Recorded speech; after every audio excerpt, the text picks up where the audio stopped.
Welcome to Pages and Partners, a Muncie Public Library podcast. Discover the library through our history, buildings, staff, programs, and partnerships. Join us as we explore what makes Muncie Public Library an important part of our community. Alrighty, thank you for joining us for our first episode of Muncie Public Library's podcast. My name is Gabby Sandefer, and I'm the Program Supervisor for Great Achievers at Muncie Public Library's Marion Hunt branch. And my guest today is Sara McKinley, Manager of MPL's Carnegie Library and MPL's Archivist. Today we are going to talk about the history of Muncie Public Library, as this year marks our 150th anniversary, also known as our sesquicentennial. So, Sara, tell us a little bit about the history of Muncie Public Library. In what year did the library open and where was it located? Yeah, so as you mentioned, it's our 150th anniversary. So Muncie Public Library actually opened in 1875. It started out as a small reading room within the city building, which would have been the equivalent of City Hall at that time, which housed a lot of the county services, like the police department, fire department, as well as the library. But Muncie has actually had some form of library dating as far back as 1853. Wow. We had county library and township libraries established. They sort of struggled in popularity. At one point we actually had the township library the librarian was the sheriff. And of course, once he was elected sheriff, he had to move to the sheriff's residence, which was at the jail. And so the collections had to move with him so that he could both be the librarian and the sheriff. And that wasn't a very convenient location for a lot of people to go to the jail to get their books. I can imagine. Yeah. So I may not want to go to the jail to get my library books either. So then there was a little bit better solution. The postmaster, Henry C. Marsh, asked if he could have the books moved to the post office. So that was a lot more popular. People could go and rent their books at the post office, and eventually he started loaning them for free. But Muncie's population was really starting to grow at this point, and so Muncie Community School Superintendent Hamilton S. McRae said we really need to establish a public library for the city. So, not just the townships, but actually one in the city of Muncie. And so they formed a stock company to fund it in 1874. People could buy shares into this. So really, Muncie Public Library was established by everyday citizens buying shares to establish our first library. And so it opened, as I said, as a reading room in the city building. But by 1886, as you may know, the gas boom came to East Central Indiana. They discovered natural gas in Eaton. And so we started getting all this manufacturing moving to Muncie, which really increased our population rapidly. Mm-hmm. So as little as 20 years after the library was established, they were looking for a new location. They were already outgrowing the room, and they couldn't find a suitable location in the city building. So it took a little while, but by 1901, Andrew Carnegie had just sold his steel company to J.P. Morgan, and he decided to start this program to establish public libraries. He turned to a life of philanthropy. And he was really passionate about public libraries in particular because he was an immigrant from Scotland. He was a self-educated man. He came to the public library to read everything that he could. That's amazing. Yeah. And so he really felt like, especially for people who were coming into a country as an immigrant, that libraries were a great way to learn about the culture, learn as much as they can through free access to information. And so he started establishing these libraries around the country. And Indiana actually has more Carnegie libraries established than any other state. Really? So we were one of the first to have a Carnegie library built in Indiana, and that all came about through the library board saying, hey, there's this new program that Andrew Carnegie has established to fund public libraries. All we have to do is secure the site where the library would be built, and we have to agree to dedicate funding to keep the library going every year, because Andrew Carnegie really wanted these libraries to be an investment into the long term. He didn't want these, libraries to close after he dedicated his program to them. So Muncie Public Library basically told the commercial club, asked them to write a letter to Andrew Carnegie, and so they did, and Andrew Carnegie agreed to donate $50,000 to the city of Muncie for library purposes. That's amazing. And around, or what would be like a rough estimate of how much that would be in like today's money? I know you can't give probably Yeah. exact numbers, but what would like a rough estimate you think of that 50 be now? Yeah, it would definitely be over $1 million at this point. And so, yeah, and it was a high quality library. The early part of the program, he really wanted to show off the idea of a library being a temple of knowledge. And so we have sort of that Greek and Roman architectural style here, and there's always the front steps that go up to these grand columns to show that, you're going into a place of higher learning. And so we were lucky that we were one of the earlier libraries to have one of those grander designs. It's made all of Indiana limestone. And so we ended up with the library being constructed between 1902 and 1903. We opened in 1904. So this building was the first fully dedicated building for Muncie Public Library. And then quickly our population started growing again and, never stopped really around this time period. And so we had to start opening up these deposit stations around town because, travel was a little bit more difficult. The central library might have been too far away for some people. Okay. So they had deposit stations set up around the city. And then they actually, by the 1920s, found that they needed libraries elsewhere.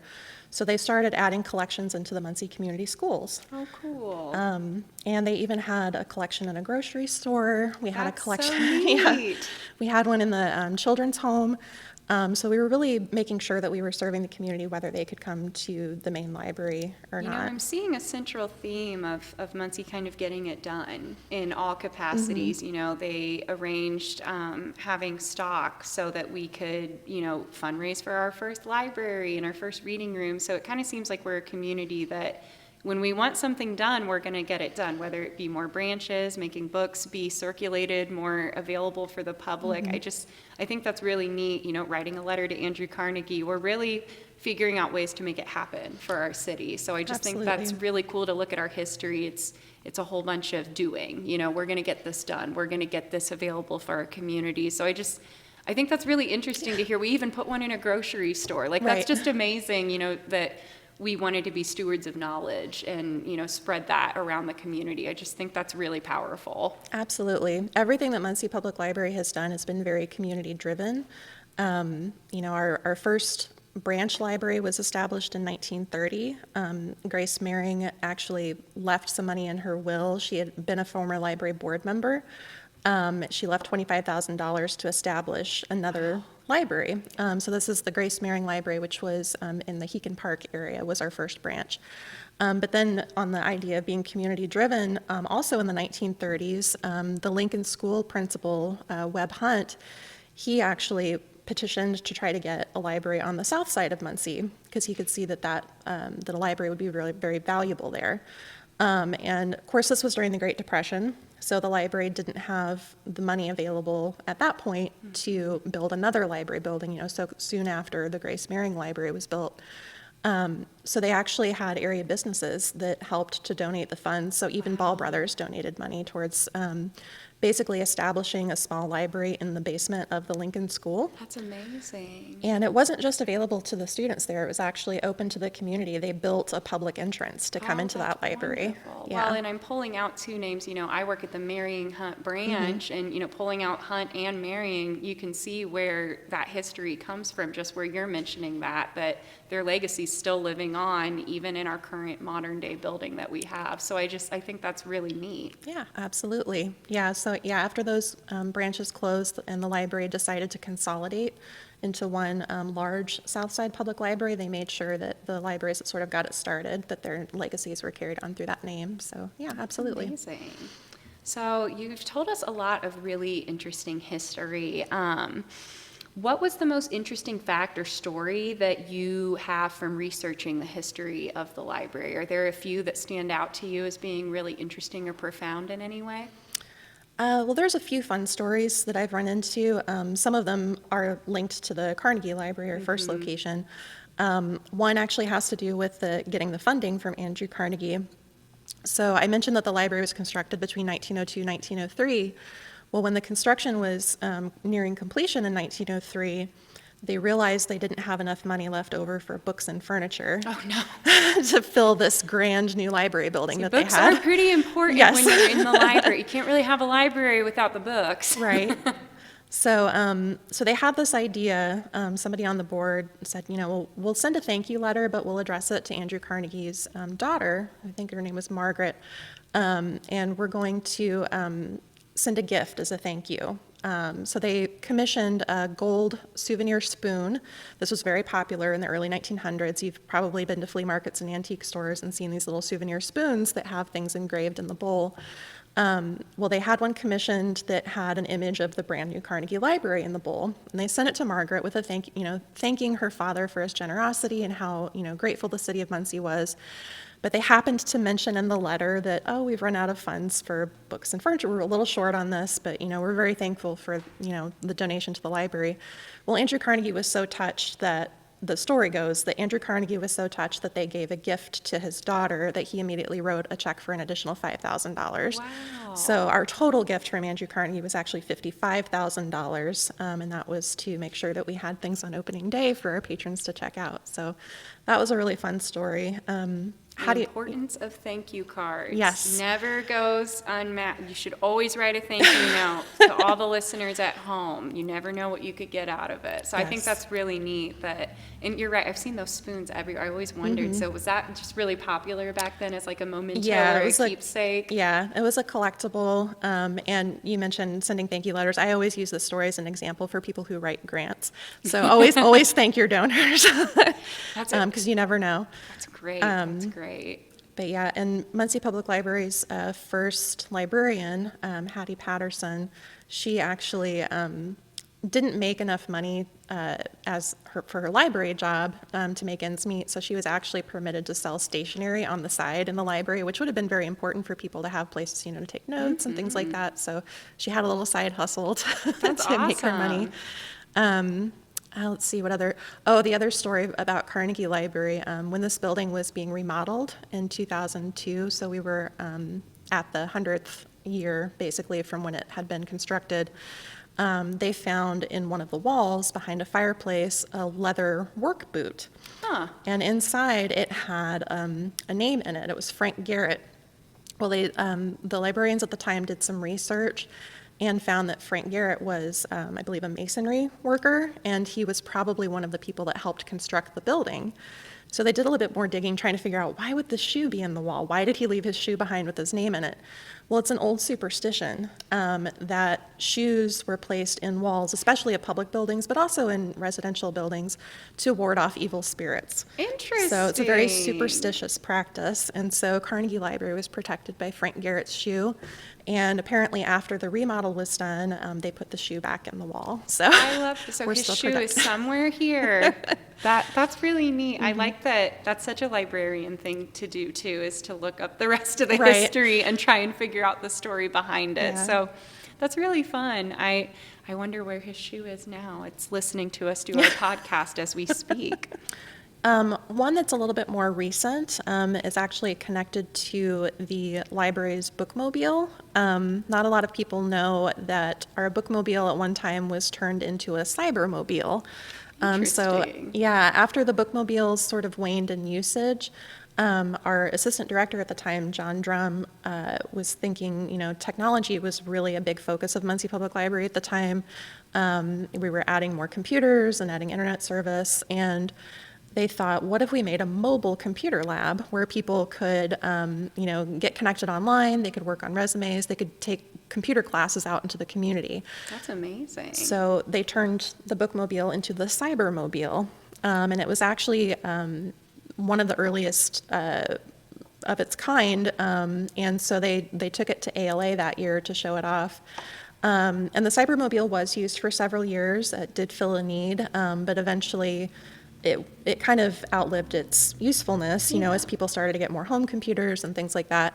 And so when Hurricane Katrina hit Louisiana, they lost all of their libraries in some communities. They were completely destroyed by the hurricane. So Muncie Public Library had just retired the cybermobile not too long before that. and decided, let's fill this with donations and books and everything. And they actually drove it down to Grand Isle, Louisiana, and donated the former Cybermobile there because, a lot of their communication was cut off. They didn't have amazing. their libraries for their public computer labs. So this allowed people to get connected, get the help they needed. And ultimately, it stayed down there. So its final place of service was in Grand Isle, Louisiana. That's amazing. And I love that that's another, I feel like the theme of this episode is kind of becoming community, right? That's another instance of our community reaching far and wide to go help a community that isn't even in our state, just somewhere we saw needed help. So what a powerful story. Thank you for sharing that. So now I know we have a very long history with different buildings. Would you be able to give us a snapshot of how many buildings or different, areas we've had in Muncie? I know we've had quite a few. Right. So, right now, currently, we have 4 locations. We have the Carnegie Library that we're recording from today. We have the Mering Hunt Library on the south side of town, which is also where administrative services and after-school programs are located. The Kennedy Library, which is on the north side on McGalliard, and currently Connection Corner, which is sort of our e-library or technology-focused library at the corner of Centennial and Elgin. And I'd already mentioned the Grace Mering Library and the Lincoln School Library, so those were a couple of branches.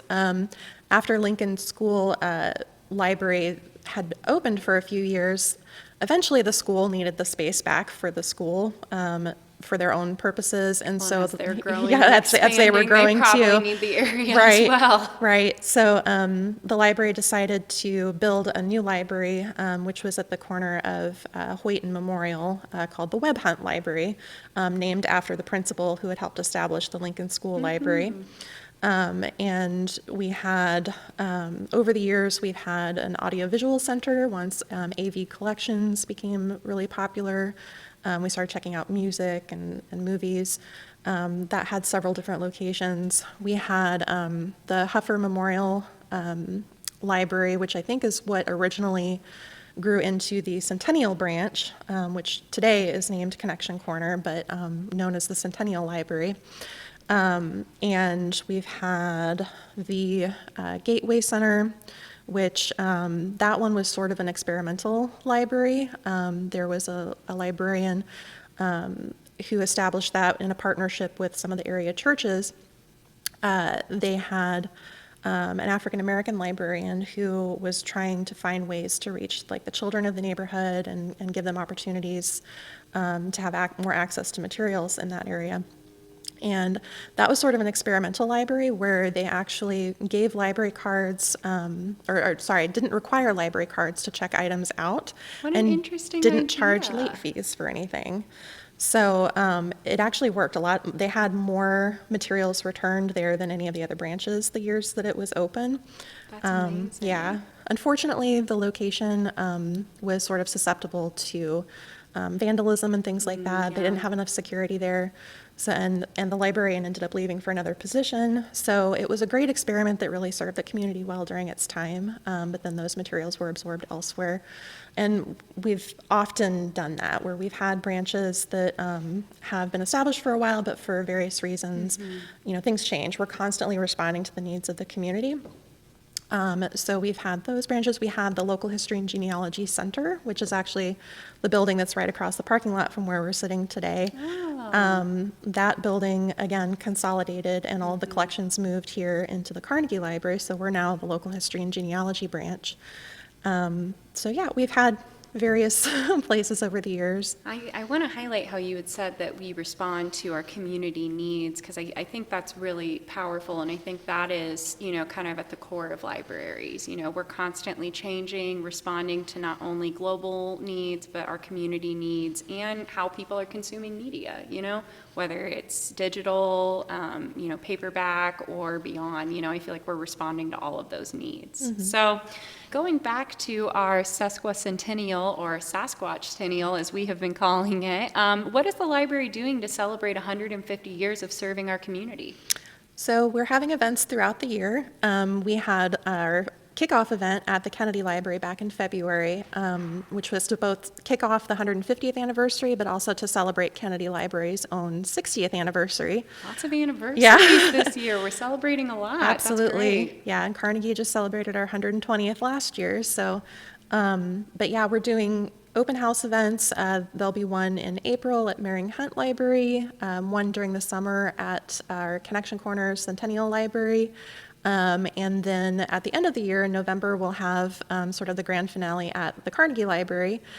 Each of these events is participating in a passport program. So you can receive a little passport and get it stamped at each of the events, and then that will make you eligible for a special little giveaway trinket at the end of the year. Ooh, you heard it here, people. Get to all of those celebrations so that you can get your passport filled. What a fun Absolutely. initiative to come to all of them and see what all the branches have to offer. Yes, absolutely. And all of the little giveaways that we've got, all the little bits of merchandise are being made in-house at our Connection Corner branch, so people can get, possibly get keychains or puzzles or just other little items that are made in-house. We've had special T-shirts made for staff for the events, and yeah, it should be a really fun time. That sounds amazing. So I guess getting back to Sasquatch, why are we seeing Sasquatch attached to this event in, the advertising and how we're saying it? We even have 3D printed Sasquatches that you can get from our Connection Corner branch. So what does Sasquatch have to do with this? Why is this attached to the event? So Sasquatch Centennial actually came out of a planning meeting for the Sesquicentennial. As you can imagine, it's difficult to say the word. You have to practice it a lot to get it right. Oh yeah, before this recording, Yes. repeating it about 10 times to make sure I pronounced it right. So yeah, it is a tricky word, that's for Right. sure. So, so somebody kept thinking it was Sasquatch Centennial, or it sounded like Sasquatch Centennial, so that kind of stuck. And so Sasquatch has been our unofficial mascot, and I guess other libraries and organizations have adopted Sasquatch as their unofficial mascot for these types of anniversaries. So, it makes sense. We love a good cryptid too. I Right. think it's a really fun way to advertise our program and a good way to reach lots of people, because who doesn't love a good cryptid, especially Bigfoot? So looking at the rest of our questions, it looks like we don't have very many left. So is there anything else that you wanted to share in regards to this really exciting time in our history, looking back on different things that we've done as a library or looking future and beyond? Yeah, so as I mentioned, a lot of what the Muncie Public Library has done has been community-driven or community-initiated. It's not just us responding to what we see as a need, but what community members have also felt like the library could play a role in making things happen. I love that Yeah. like team response, that it's not just us telling you what you need. We want you to share what you need so that we can serve you. I like that a lot. Yeah, absolutely. Yeah, sometimes it just starts with, a conversation, writing a letter. We actually have a digital exhibit online right now that talks about Muncie's 150-year history, which has a lot more information than what I was able to fit in today. But there are places in there where the community can interact and give us ideas. What would you like to see in the future at Muncie Public Library? And a lot of times that's how it happens. Somebody has a conversation, has an idea, and then, we try to find the resources to make that a possibility. Well, I really highly encourage people to check that out. I know that I checked it out when you were, Sarah had us look through we got to get a sneak peek of it before it started, and looking through it, you've made it so visually beautiful to look at, as well as extremely informative. It's easy to read and chocked full of really interesting history. I know, and it has from all the branches, all of our different programs, our huge history. So you've done a fabulous job on that, and it's been really interesting to just really dig into that history. Yeah, our local history and genealogy staff are incredible. They're great researchers and writers, and we're really thorough with this. We touched on a lot of things. I'm really excited for people to look at that. Oh yeah. And if people need any local genealogy or history help, the Carnegie Library is open for any of that. We offer a lot of services here. I mean, you can go downstairs and pull out your last name and see what cool things there are to discover from your community. So, Well, Sarah, is there anything else you want to share about our big celebrations that we have planned? Well, one thing I forgot to mention, we will be getting anniversary-themed library cards this year, so be on the lookout for that. Maybe it's time to renew your library card, or maybe you'd just like to get a special anniversary version of that. But yeah, so that'll be the next thing coming up. Wonderful. Well, I want to give a big shout out to everyone who listened to our first ever episode of the Muncie Public Library podcast. We will be coming back soon, so in the meantime, keep reading and keep exploring. Thank you. This has been Pages and Partners, a Muncie Public Library podcast. For more information about library events and resources, visit munpl.org.